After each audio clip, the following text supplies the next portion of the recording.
Halo, perkenalkan nama saya Niko Marasiwandi Tambolon. Saya merupakan CPNS Kementerian Imigrasi dan Pemasyarakatan dan saya juga merupakan peserta Latsar Batch 5 Angkatan 21 Kelompok 3 dengan NDH 26. Di sini saya akan menjelaskan penerapan nilai-nilai dasar ASN berakhlak, yaitu berorientasi pelayanan. Yang pertama, ramah, cekatan, solutif, dan dapat diandalkan. Setiap pengunjung dan warga binaan disambut dengan senyum, sopan santun, dan sikap yang menghargai. Petugas tanggap dan sigap dalam menangani kebutuhan sehingga pelayanan berjalan dengan cepat dan efisien. Petugas selalu konsisten, bertanggung jawab, dan dapat dipercaya dalam menjalankan tugas sehari-hari. Yang kedua, memahami dan memenuhi kebutuhan masyarakat.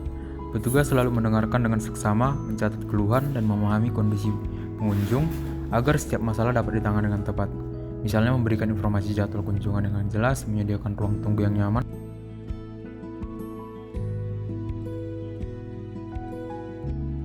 Dan yang terakhir, melakukan perbaikan tiada henti. Petugas terus mencari solusi baru, memanfaatkan teknologi, dan perbaikan fasilitas agar layanan menjadi lebih efisien dan berkualitas. Dengan perbaikan yang tiada henti, layanan di lapas menjadi lebih profesional, efektif, dan mampu memenuhi harapan masyarakat setiap saat. Akuntabel. Yang pertama, melaksanakan tugas dengan jujur, bertanggung jawab, disiplin, dan berintegritas tinggi. Petugas hadir tepat waktu, menggunakan seragam lengkap, dan menjalankan prosedur antrian serta administrasi dengan tertib. Di setiap layanan kunjungan, petugas hadir untuk melayani dengan profesional. Mereka bekerja dengan jujur, bertanggung jawab, disiplin, dan berintegritas tinggi.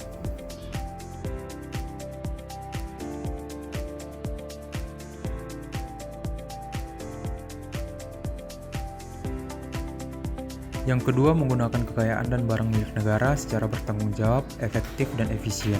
Setiap aset negara adalah amanah. Petugas menggunakan kekayaan dan barang milik negara secara bertanggung jawab dan efektif. 3. Tidak menyalahgunakan kewenangan jabatan. Setiap jabatan membawa tanggung jawab.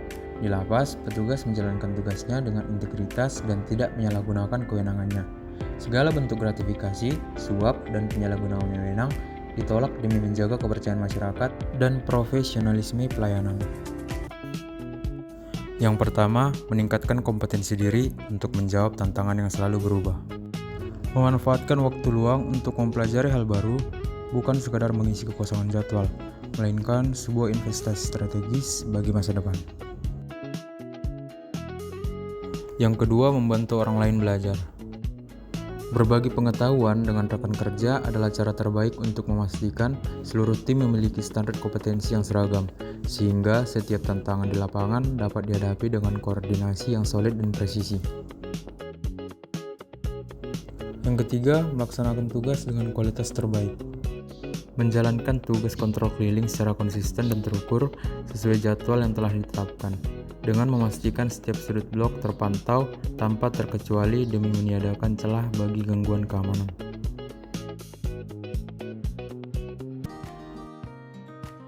Yang pertama, menghargai setiap orang apapun latar belakangnya.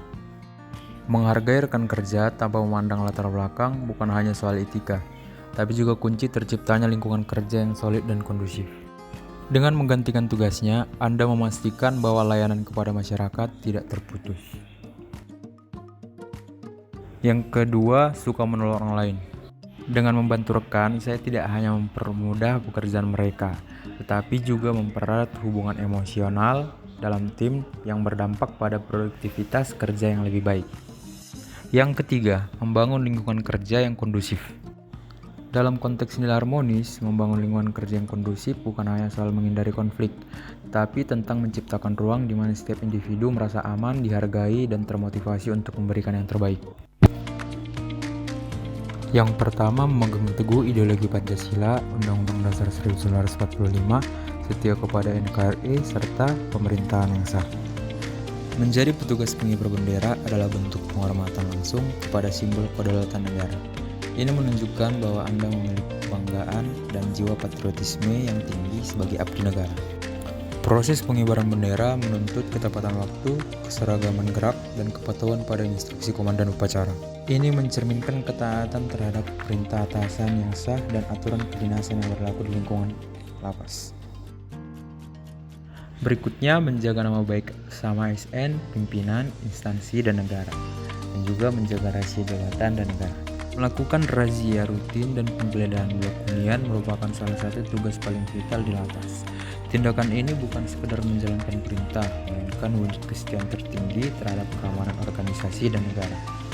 Sebagai petugas yang loyal akan menolak segala bentuk negosiasi atau pemberian dari warga binaan demi meloloskan barang terlarang. Kita lebih memilih setia kepada sumpah jabatan daripada keuntungan pribadi sesaat. Itu kolaboratif.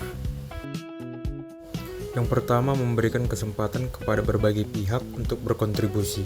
Bagi seorang petugas penjaga blok hunian, itu merupakan kesadaran bahwa keamanan dan pembinaan tidak bisa ditegakkan sendiri. Anda harus berperan sebagai konduktor yang menyelaraskan berbagai peran demi keteraturan blok. Contohnya, petugas menunjuk beberapa WWP yang sudah melalui sidang TPP untuk berkontribusi sebagai tamping kebersihan. Petugas memberikan mereka peralatan dan jadwal rutin untuk membersihkan selokan dan membuang sampah blok di bawah pengawasan ketat petugas. Yang kedua, terbuka dalam bekerja sama untuk menghasilkan nilai tambah. Bagi penjaga blok hunian, itu merupakan kemampuan untuk menghilangkan ego sektoral dan melihat bahwa kerjasama lintas fungsi akan menciptakan hasil yang lebih besar daripada bekerja sendiri. Contohnya, berdiskusi secara terbuka dengan staf bagian umum untuk merancang sistem pembuangan sampah yang lebih efektif di dalam blok. Yang ketiga, menggerakkan pemanfaatan berbagai sumber daya untuk tujuan bersama. Contohnya, berinisiatif membuat jadwal pengecekan fisik, gembok, dan jeruji yang melibatkan rekan satu regu secara bergantian. Petugas memastikan HT selalu dalam kondisi tersedia di pos jaga agar koordinasi saat situasi darurat tidak terhambat.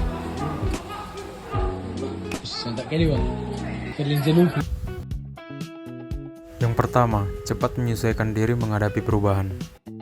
Bagi seorang penjaga blok hunian, cepat menyesuaikan diri menghadapi perubahan adalah kemampuan untuk tetap berkinerja tinggi di tengah situasi lapas yang seringkali tidak terduga.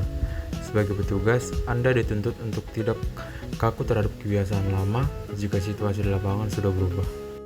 Contohnya, mempercepat frekuensi kontrol dan memperketat pengawasan kepada titik-titik kumpul WWP tanpa harus menunggu instruksi berulang dari atasan.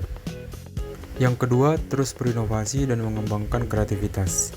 Contohnya, mengusulkan pengadaan kotak saran atau pojok konsultasi ataupun ruang cerita di area blok, di mana petugas menyediakan waktu khusus untuk mendengarkan keluh kesah administrasi WWP secara terorganisir. Yang ketiga, bertindak proaktif.